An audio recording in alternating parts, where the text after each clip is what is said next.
ഈ തിരച്ചിൽ അത്ര വേഗത്തിലല്ല നടക്കുന്നത് എന്നുള്ളത്. അർജുനുള്ള നിലവിലെ രക്ഷാപ്രവർത്തനത്തിൽ തൃപ്തിയില്ല എന്ന് തന്നെയാണ് കുടുംബം പറയുന്നത്. തുടക്കം മുതൽക്ക് തന്നെ പാളിച്ചയാണ്. അടക്കം എത്തി രക്ഷാപ്രവർത്തനം നടത്തണമെന്ന് സഹോദരി അഞ്ജു ആവശ്യപ്പെട്ടു.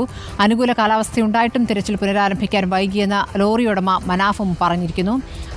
ഇപ്പോൾ സിനോജ് തോമസ് ഇപ്പോൾ വിവരങ്ങളുമായി ഉണ്ട്. സിനോജ്, ഇപ്പോൾ അർജുൻ്റെ കുടുംബം തുടക്കം മുതലേ പറയുന്നുണ്ട് രക്ഷാപ്രവർത്തനം നോക്കൂ, ഇന്നേക്ക് 5ാമത്തെ ദിവസമാണ്. അവർ കാത്തിരിപ്പിൻ്റെ 5ാമത്തെ ദിവസത്തിലേക്ക് എത്തുകയാണ്. എന്താണ് ഇപ്പോൾ ഏറ്റവും ഒടുവിലെ മണിക്കൂറിൽ പറയുന്നത്? ഇപ്പോൾ അവരെ സമാധാനിപ്പിക്കാനായി മന്ത്രിമാരടക്കം അങ്ങോട്ട് പോകുന്ന സാഹചര്യം ഉണ്ടായിരുന്നു, അവരോട് സംസാരിക്കുന്നുണ്ടായിരുന്നു. പക്ഷേ അർജുൻ്റെ ബന്ധു ജിതിൻ ഇപ്പോൾ ടെലിഫോൺ ലൈനിലുണ്ട്. ജിതിൻ, രാവിലെയും ജിതിൻ നമ്മളോട് പ്രതികരിക്കുകയുണ്ടായി. ഇപ്പോൾ അവിടെ നടക്കുന്ന തിരച്ചിലിനെ കുറിച്ച് ഇപ്പോഴത്തെ സാഹചര്യത്തിൽ എന്താണ് ജിതിന് പറയാനുള്ളത്? ഒന്നും പറയാനില്ല. അലംഭാവം എന്ന് പറഞ്ഞാൽ അർജുനെ ഇതുവരെ കിട്ടിയിട്ടില്ല. അർജുൻ എവിടെ എന്നുള്ള ഒറ്റ ചോദ്യം എനിക്ക് ചോദിക്കാനുള്ളൂ. ഇവരെന്തൊക്കെയോ അവിടെ ആരൊക്കെയോ എന്തൊക്കെയോ ചെയ്യുന്ന, ഇവരെ വന്ന് പോകുന്നു, അവിടെ വന്ന് പോകുന്നു, ഒരു ഇമ്പാക്റ്റും ഉണ്ടായിട്ടില്ല. അർജുന ഇതുവരെ കിട്ടിയിട്ടില്ല. ഇവിടെ വന്ന് കേന്ദ്രമന്ത്രി എന്നോട് എച്ച് ഡി കുമാരസ്വാമി വന്നപ്പോൾ എന്നോട് 1 or 2 days എന്നോട് പറഞ്ഞത്. അർജുന് വേണ്ടി ഞാൻ ഇനി 1 or 2 days ഞങ്ങളുടെ ഫാമിലി ഇനി ഇവിടെ കാത്തു നിൽക്കണമെന്നാണ് അദ്ദേഹം ഉദ്ദേശം. എനിക്ക് മനസ്സിലായില്ല. ഈ റഡാർ ഉപയോഗിച്ചുള്ള പരിശോധന തെരച്ചിൽ എങ്ങനെ നടക്കുന്നു, അതെന്താണ് മനസ്സിലാക്കാനാകുന്നത് നിങ്ങൾക്ക്? പൂർണ്ണമായിട്ട് വിശ്വാസമില്ല. അത് 2 മീറ്റർ താഴ്ചയിൽ മാത്രമാണ് അത് കിട്ടുള്ളൂ.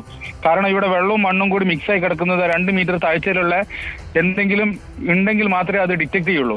അങ്ങനത്തെ സാഹചര്യമല്ല ഇവിടെ ഉള്ളത്. ഇപ്പോൾ അവിടെ ഇന്നലത്തേതിലും കൂടുതൽ ആളുകൾ രക്ഷാപ്രവർത്തനത്തിൽ എത്തിയിട്ടില്ലേ ജിതിൻ?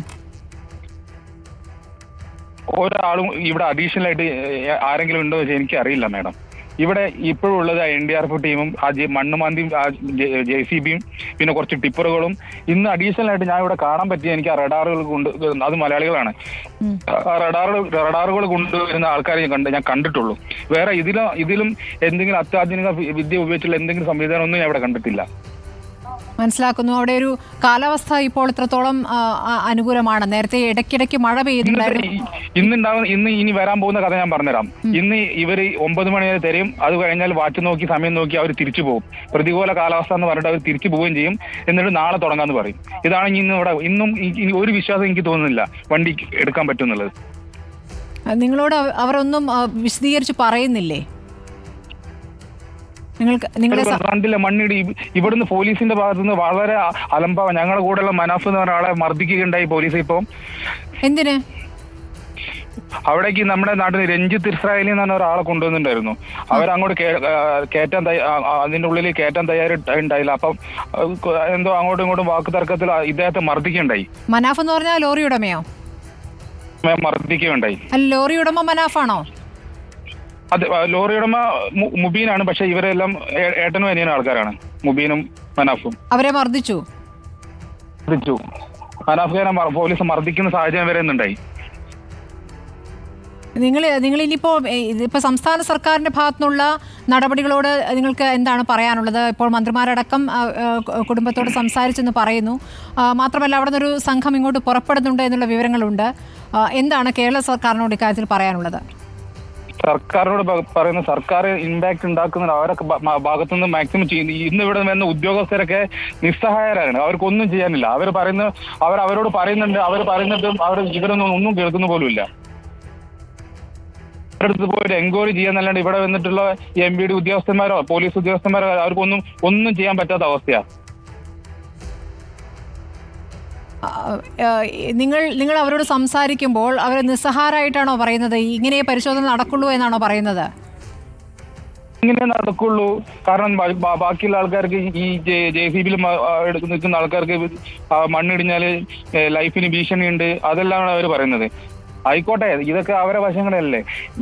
എന്തിരുന്നാലും ഒരു മനുഷ്യജീവൻ അതിനുള്ളിലുണ്ട്. അത് ആ ഒരു ലോറി കണ്ടുപിടിക്കാൻ ഈ 2024 നമ്മൾ ഇന്ത്യ നിൽക്കുമ്പോഴും ആ ലോറി കണ്ടുപിടിക്കാനുള്ള ഒരു എക്യുപ്മെന്റ്സോ ഒരു ഇൻസ്ട്രുമെന്റ്സോ ഇന്ന് വരെ ഇവിടെ ഇല്ല എന്ന് പറഞ്ഞാൽ നമ്മളൊക്കെ ഉത്തരാഖണ്ഡിലും അങ്ങനത്തെ സ്ഥലം എത്രത്തോളം നമ്മൾ ദുരിതം അനുഭവിക്കുന്ന സ്ഥലങ്ങളുണ്ട്.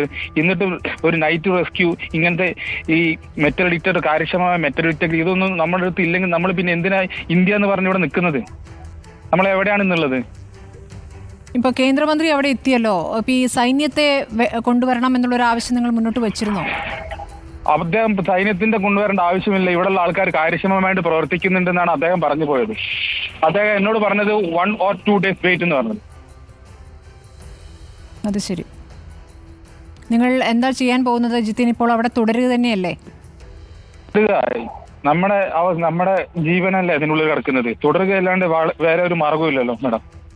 തീർച്ചയായിട്ടും നമ്മളും ഈ വാർത്തയിൽ തന്നെ നിൽക്കുകയാണ് ജിതിൻ. ഈ വാർത്തയിൽ തന്നെ അർജുനെ തിരിച്ചു കിട്ടുക എന്നുള്ളത് തന്നെയാണ് അവസാന നിമിഷത്തെയും പ്രതീക്ഷ.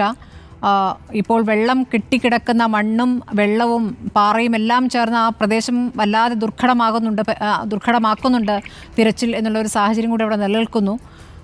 സൈന്യത്തെ കൊണ്ടുവരുന്നതിൽ എന്താണ് തടസ്സം എന്നുള്ള ചോദ്യം നിങ്ങളുടെ ഭാഗത്തുനിന്നുണ്ടായില്ലേ? ഒരുപാടുണ്ടായി. അപ്പൊ എന്താ പറയുന്നത്, അതിന്റെ സാഹചര്യം ഇവിടെ ഇല്ലെന്നാണ്. പക്ഷെ സാഹചര്യം ഇല്ലെന്ന് ആ ജീവൻ എവിടെ? അർജുൻ എവിടെ? ഇപ്പോഴും ചോദിക്കാനുള്ള അർജുൻ എവിടെ? ആ സാഹചര്യം ഇല്ലെങ്കിൽ 5 ദിവസമായിട്ട് മണ്ണിനിടയിൽ കുടുങ്ങിയിട്ട് അർജുൻ എവിടെ? പിന്നെ എന്ത് സാഹചര്യം ഇവിടെ ഇല്ലാന്ന് അവർ പറയുന്നത് എനിക്ക് മനസ്സിലാവുന്നില്ല. നമുക്ക് പ്രതീക്ഷയോടെ നിൽക്കാം ജിതിൻ, പ്രതീക്ഷയോടെ നിൽക്കാം. താങ്കളുടെ വൈകാരികമായ വിക്ഷോഭം മനസ്സിലാക്കാനാകുന്നുണ്ട്. ഇപ്പോൾ 100 മണിക്കൂർ പിന്നിടുകയാണ് അർജുനെ കാണാതായിട്ട്.